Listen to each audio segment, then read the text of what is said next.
course, has always been a problem, particularly since the 90s. And whatever it takes to create a more balanced spending situation, it is to an extent welcome. However, the real point is there was a very strong bargain, and there still is, provided the United States still think it has an interest in that. The US provides security, the Europeans provide loyalty. And it's not just loyalty, it's not just support for your foreign policy. In all multilateral forums, in all multilateral communication negotiations, sometimes providing men, soldiers, money, and stuff. You provide also your territory. This country is full of US bases, and it is a fundamental asset in the US capacity to project power into the Mediterranean, the Middle East, and Africa, and actually even beyond that. So, the military spending issue, I don't want to downgrade its importance because it is very important. But the story is not that some members are good and some members are free riders only. It's much more complicated than that, and the United States power has overwhelmingly benefited from that. The difference between Trump and the other presidents, all of which have always complained with the Europeans about the Brits and the French, of course, and a few others, regarding their insufficient level of military spending. The difference is that Trump seemed to question the existence of a common interest, of a common strategic interest, on which that bargain, the US providing security, the Europeans' loyalty, was based. I think he might be having second thoughts. I mean, perhaps his instincts certainly tell him something different, but who knows. Regarding the Brexit issue, it's not the institutions that oppose fair trade. It's that, unfortunately, that we are going into a negotiation in which the common interest might be identified in functional terms, but politically, it's very different.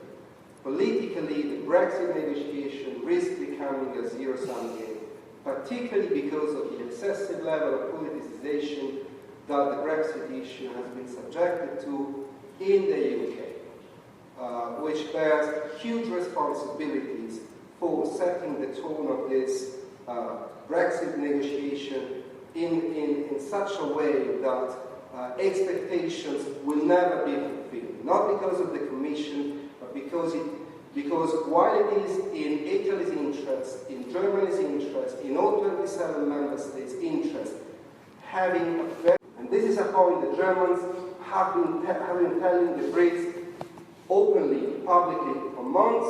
It seems that the Brits are still in a state of denial.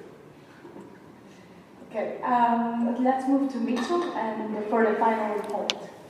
So I think I agree with everybody more or less on the points about NATO spending, but maybe you should add that there's been a bill passed around Congress for about 15 years about disbanding NATO, and sometimes it's more prevalent, sometimes it's withdrawn, and I think it's something that American decision makers are in some ways always playing with since the end of the Cold War, because the raison d'etre of having the alliance has changed.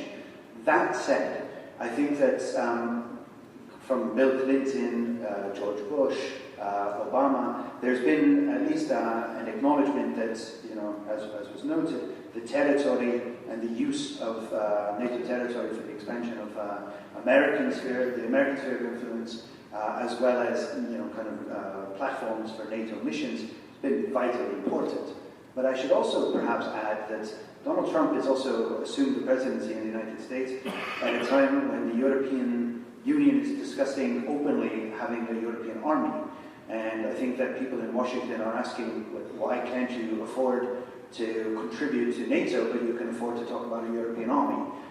Where's that money going to come from? And then the discussion is, you better invest it in NATO or NATO's going to disappear. Because ultimately, you have a European army. It's called NATO.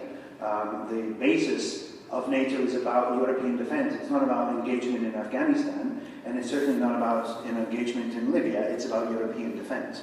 So if now we start to use NATO to launch operations into Afghanistan and forget about using to use NATO for what it's intended, then that's a problem. Together also with the fact that even the V4 group, the Visegrad 4 of Czech Republic, Slovakia, Hungary, and Poland have already started to create their own operational centers in Central Europe. So why and how come they can't afford the 2%, but they can develop a battle group in Central Europe that is separate from NATO command? And I think that's a problem. In terms of economic developments, and of course, if you look at the Middle East and you look at economic development, and I would say economic development more than democracy as we understand it, there are different systems with different speeds of change. But if you look at where people are coming from in terms of migration, they're not coming from Saudi Arabia. You don't get very many Saudi migrants to Europe who are trying to, move into a European system. Saudis they relatively have a solid economic base. You don't find Qataris picking up and moving, as migrants. You find people from the poorest parts of the region. So we do have to, I think, tackle, socioeconomic and political issues that are plaguing the South Mediterranean. Thank you.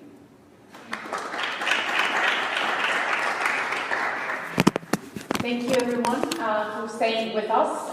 It's been a pleasure, and definitely let's stay hung out and